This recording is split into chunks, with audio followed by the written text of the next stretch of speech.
करती है। आप लक्ष्मी जी से लक्ष्मी मांगिए तो लक्ष्मी मिलती है। सरस्वती जी से आप विद्या मांगते हो तो आपको विद्या मिलती है। आप काली जी से अपने शत्रुओं का परास्त करने की अगर प्रार्थना करते हो तो आपको उनसे लड़ने की क्षमता मिलती है कि नहीं मिलती है। सब सोच के देखिएगा माँ कितना देती है, जितना हम लोग राम नाम क्या है? राम नाम, ये कोई राम नाम नहीं है। राम के चरित्र की पूजा कीजिए, राम की आप अपने धर्म की तरफ बढ़िए। ये सोच लीजिए कार्यक्रम जो हो रहा है ये एक तरफ धर्म की तरफ बढ़ने वाला ही कार्यक्रम हो रहा है। इस मंच पे हम लोग अगले वर्ष भी आए थे, हम तो लगातार 4-5 वर्ष से लगातार आ रहे हैं। एक बार जब समर्पण वाला कार्यक्रम हुआ था तब भी यहीं पे खड़े थे। मैं नित्य एक भजन जरूर गाती हूँ, जीवन का सब भार तुम्हारे हाथों में, अब जीत तुम्हारे हाथों में और हार तुम्हारे हाथों में। ये जीत हार का मतलब इलेक्शन नहीं है। ये जीत हार इलेक्शन से मेरा मैं नित्य करती हूँ, इलेक्शन नहीं है। ये जीत हार का मतलब है मेरे शरीर में जितनी बुराइयां हैं, मेरे शरीर में जितने अवगुण हैं, अगर मैं उन पे भी रह पा जाऊँ, यही जीत हार का मतलब है। मैं इसीलिए ये नित्य प्रार्थना करती हूँ। अगली बार मैं इसी मंच पे इसी श्रद्धा के साथ आप लोगों के बीच में आए थे और माता रानी के आगे भी किए थे। उस समय दूसरा भी पक्ष था। सोच लीजिए माता रानी उस समय आपने किसका साथ दिया, क्योंकि हमारे मन में कोई छल कपट नहीं था। हम सिर्फ माता रानी की आरती कर रहे थे और माता रानी की भक्ति में लीन थे। उस एक फोटो को, हमारी उस एक फोटो को लोगों ने मजाक का पात्र बना दिया। अरे आप ये जो आप मंच पे खड़े हो, ये मंच कौन सा मंच है? इसमें कितने लोगों की श्रद्धा जुड़ी हुई है, कितने लोगों की आस्था जुड़ी हुई है, कितने लोग व्रत रहकर, कितने लोग भूखे रहकर, कितने लोग यहाँ पे श्रद्धा से 9 दिन माता रानी का आस्था करते हैं। कृपया मैं सभी उन भाइयों से, जो कोई भी हो, चाहे जिस पार्टी का हो, उसे कहती इस मंच का अपमान न किया करे, इस मंच पे मंदिरा पान करके न चढ़ाया करे, क्योंकि उस समय जितने उनके साथी थे सब मत लीजिए। जितने लोगों की आस्था जुड़ी हो, जिससे लोग दिन रात मेहनत कर रहे हो, उस पे आप मंदिरा पान करके चढ़ोगे और सोचोगे माता रानी हमें आशीर्वाद दे, कदापि नहीं देगी। आपके घर की माँ नहीं देगी, ये तो जगत जननी माँ है।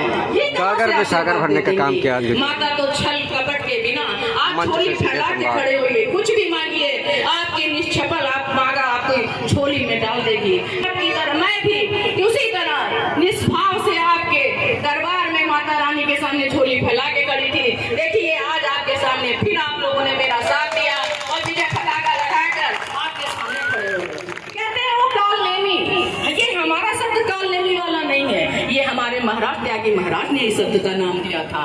तो उस समय वो शब्द काल नेमी के रूप में, आजकल हम लोगों को होशियार रहने की जरूरत है।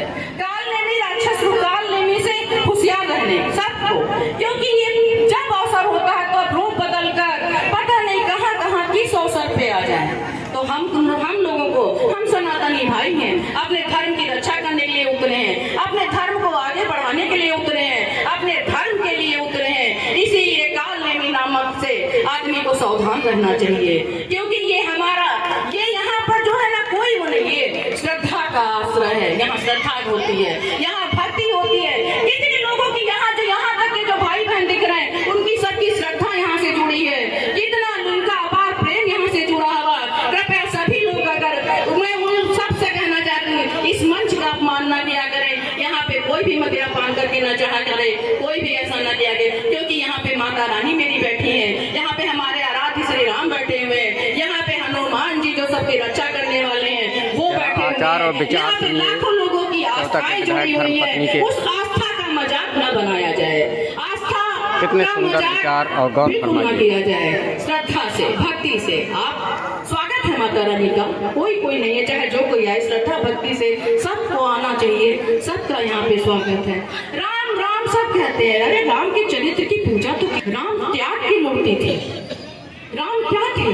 कहते हैं राम के चरित्र की पूजा कीजिए। कृष्ण ने जो कहा था उनके शब्दों की पूजा कीजिए। मैं सही बोल रही थी नहीं सही बोल? महाभारत की हमेशा चरित्र की पूजा कीजिए, क्योंकि राम का जैसा चरित्र होगा। सोच लीजिए राम जो पहली बार तुरंत अपनी पत्नी को ब्याह कर लेके आए थे, और वो सबसे पहले एक ही वचन देते हैं कि मैं दूसरी स्त्री को हमेशा श्रद्धा से माँ बहन बेटी के रूप में ही देखूंगा। बहुत सुंदर ये वक्तव्य। नाम थे हमारे, ये उनका चरित्र था। हमें उस चरित्र पे चलना चाहिए, हमें उस कदम पे, उस राम के कदम पे चलना चाहिए। हमें राम के जीवन का एक भी अंश अगर जीवन में उतार ले, मैं तो इस प्रांगण में हूँ, यहाँ से मैंने अगली बार भी यही बोला था, आज फिर बोल रही हूँ, अगर राम नाम का एक शब्द हमारे जीवन में उतर जाए, अगर एक भी क्षणिक भी आ जाए, तो सोच लीजिए हमारा जीवन कहाँ पहुँच जाएगा। आप सब यहाँ पे जागरण हो रहा है, ज्यादा बोलूंगी तो बढ़ता चला जाएगा, ज्यादा बोलने वाला नहीं है। आप सबकी सभी को हमारी तरफ से बहुत बहुत हार्दिक शुभकामनाएं। इस टीम को जितनी भी तारीफ की जाए उसके लिए जोरदार तालियां बजाकर इस टीम का सबको स्वागत करना चाहिए। जितनी महिला बहनें खड़ी हैं उन्होंने हमारा बहुत साथ दिया, पद पद पे उन्होंने हमारी मदद की। शायद मैं उनके घर घर जाकर उनका कर पाती, इसीलिए जितनी महिला बहनें मेरी यहाँ पे उपस्थित हैं, जो मेरे साथ कंधे से कंधा मिलाकर खड़ी रही, उन सभी महिला बहनों का हमारी महिलाओं का किया आभार धन्यवाद है, अभिनंदन है, स्वागत है। कितना मैं उनके लिए कितने शब्द यूज करूं उतना कम है। सभी महिला बहनों को मेरा तहे दिल से नारी शक्ति के लिए बहुत बड़ी बात है जिन्होंने और बहुत बड़ा आभार बताया दिन रात खड़ी रही। इनके लिए वो सभी महिला बहनों को मैं तहे दिल से स्वागत करती हूँ कि आप लोगों ने मेरा बहुत साथ दिया, उसके लिए तहे दिल से आशीर्वाद। वैसे ये मंच ये इस बातों का नहीं है, लेकिन शायद इतनी संख्या में आप मुझे आज मिले हो तो मैं अपनी बात कह ही देती हूँ। थोड़ा लेट अपने दिल की बात पूरी लोगों को बताई। जन सैलाब में मैं अपने कार्यक्रम नवरात्रि में सभी महिला बहनों को मेरा तहे दिल से स्वागत। जो मेरे युवा बच्चे खड़े हुए हैं, मेरा उनका भी बहुत तहे दिल से स्वागत है, उनका दिल से अभिनंदन है, मेरी उनके बहुत दिल से प्रार्थना है। एक मेरा कहना मान ले बस, और कुछ के नित्य हनुमान चालीसा पढ़ो, इतना काम करो। के बारे में बताया, सिर्फ 5 मिनट का हनुमान चालीसा है। आप 5 मिनट का हनुमान चालीसा पढ़ोगे तो सोच लीजिए सब कुछ संकट कटे मिटे सब पीरा, जो सुमिरे हनुमत बलबीरा, बल में बुद्धि सब वही देते हैं। तो बस 5 मिनट का हनुमान चालीसा पढ़ के अपने धर्म के प्रति थोड़ा और दूसरा कार्य सबसे जागरूक। आप जगत जननी तो 9 दिन के लिए आई हैं, लेकिन आपके घर में जो आपकी माँ बैठी हुई है, आप उसका आप चरण स्पर्श करके सुबह सुबह उसका आशीर्वाद ले लीजिए। समझ लीजिए जगत जननी का आपका जीवन में आशीर्वाद वैसे मिल गया है। तो सबसे पहले अपने माँ के चरण स्पर्श कीजिए, आशीर्वाद लीजिए, क्योंकि आप जब करेंगे तो आपके बच्चे आपसे ही सीखेंगे। बस इतना कीजिए। हमारा धर्म, अभी संदीप अवस्थी ने कहा है कि हमारा धर्म सनातन की तरफ बढ़ रहा है। आज मैं न्यूज देख रही थी कल, तो अगर मोदी दोबारा पीएम बन गए दोबारा, तो ये यहाँ पे सनातन हो जाएगा। तो ये सनातन उनको गलत पता है, ये सनातन हो गया है, वो नहीं जाएगा, ये हो गया है। अगर कोई भी अगर कांग्रेस और सपा का यहाँ रेवसा चौराहे पे देखेगा, अटल चौराहे पे देखेगा, तो उसे सनातनी ही नजर आएगा। उसे सनातन चारों तरफ अपना सनातनी बताया।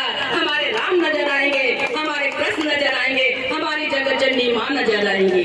हमारी माँ क्या नहीं देती है, सब कुछ देती है। लक्ष्मी माँ से लक्ष्मी मांगो तो आप मांगो देंगे, सरस्वती माता से सरस्वती मांगो, आप विद्या मांगो देंगे, आप मांगो। बस ये है सब होगा तो माँ मेरी सब कुछ देगी।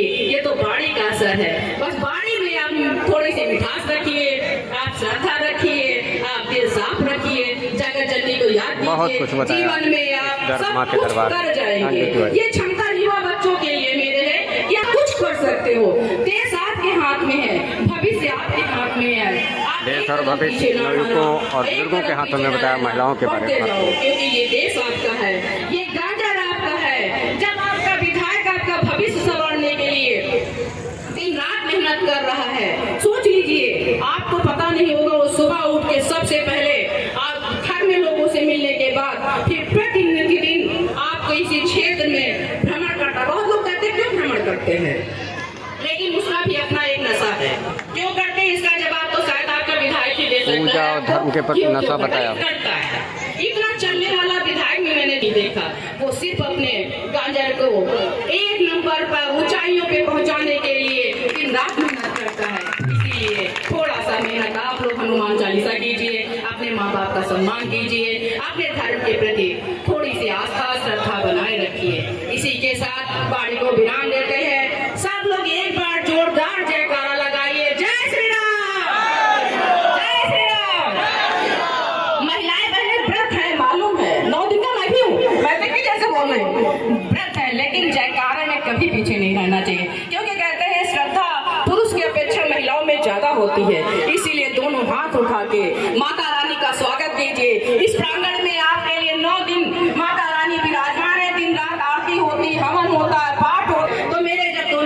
उठेंगे तो माता रानी का आशीर्वाद का हाथ उठेगा।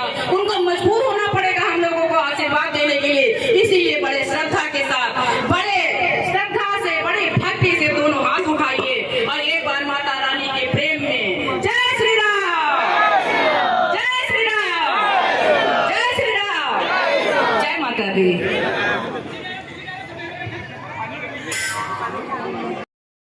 बहुत ढेर सारी शुभकामनाएं।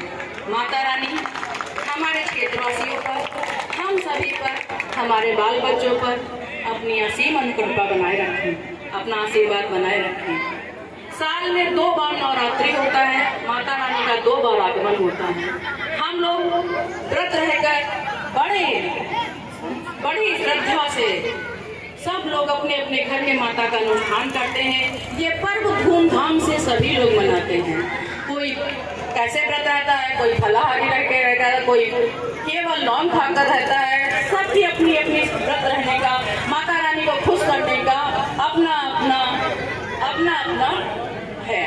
सब माता रानी को कैसे खुश कराएं। और आपको हकीकत एक भी बताती हूँ कि माँ ये 2 बार आती है। आप सोचिए, जन्माष्टमी साल में 1 बार, शिवरात्रि साल में 1 बार, केवल माँ ऐसी है जो साल में 2 बार आती है। तो जितनी कृपा माँ कर सकती है उतनी कृपा शायद कोई कर सकता। आप घर में भी अपनी माँ से ही अपने मन की बात कह सकते नहीं कह सकते हैं। आपकी माँ जितना सुन सकती है शायद कोई सुन सकता हो। इसलिए माँ के दरबार में खड़े हुए हैं, माँ के साथ बड़े आस्था से खड़े हुए हैं। माँ के दरबार में हम लोग बड़ी श्रद्धा, बड़े निष्ठा से बड़ा ये जो पर्व आए हुए भक्तों को आभार जताती और उत्साहवर्धन करती चौथा के लोकप्रिय विधायक हमारे राजकुमार मिश्रा, ज्ञान तिवारी की धर्मपत्नी अंजू तिवारी मंचासी मुख्य अतिथियां कार्यक्रम की। उनका नाम से नौगत कराऊं, उनको भी बहुत बहुत तहे दिल से इस कार्यक्रम के लिए बहुत बहुत ढेर सारी बधाई, बहुत बहुत शुभकामनाएं, क्योंकि ये उनकी मेहनत का नतीजा है। ये हमारे रेवसा में इतना सफल और इतना अच्छा कार्यक्रम होता है। ये भक्ति में की धारा बहने लगती है। 9 दिन के लिए माता आती है, 9 दिन में माहौल हो जाता है। ये सब इन लोगों की, इन बच्चों की मेहनत का है। इसलिए इन सबको भी जोरदार तालियों से स्वागत करना चाहिए, इनका नमन करना चाहिए इनका, क्योंकि आप लोग जब तालियां बजाते हो तो इनके प्रोत्साहन में और ज्यादा उत्साह बढ़ जाता है और ज्यादा कार्य करने की क्षमता बढ़ जाती है। ये सिर्फ हमारे आप माता रानी साल में 2 बार आती हैं। 1 बार उसमें हम लोग राम जन्म का उत्सव मनाते हैं, प्रकट वाला, उसमें राम जन्म होता है। ये दूसरा वाला कुआर वाला नवरात्र होता है। इसमें हम लोग दशहरा मनाया जाता है। 9 दिन के बाद दशहरा क्या है? सिर वाले घमंड का अंत जो मेरे आराध्य श्री राम करते हैं, रावण का अंत दशहरा के बारे में बताया विस्तार। वो दशहरा धूमधाम से हम लोग रावण को मारने के लिए छोटे छोटे बच्चे जो शायद महीने भर से नहाए ना हो, धनुष तीर लेके खड़े हैं कि रावण का वध करना है। लेकिन रावण इतना आसान नहीं था। रावण को मारने के लिए सोच लीजिए, सीधे नारायण को अवतार लेना पड़ा था, वो रावण था। इसीलिए हम सब आपको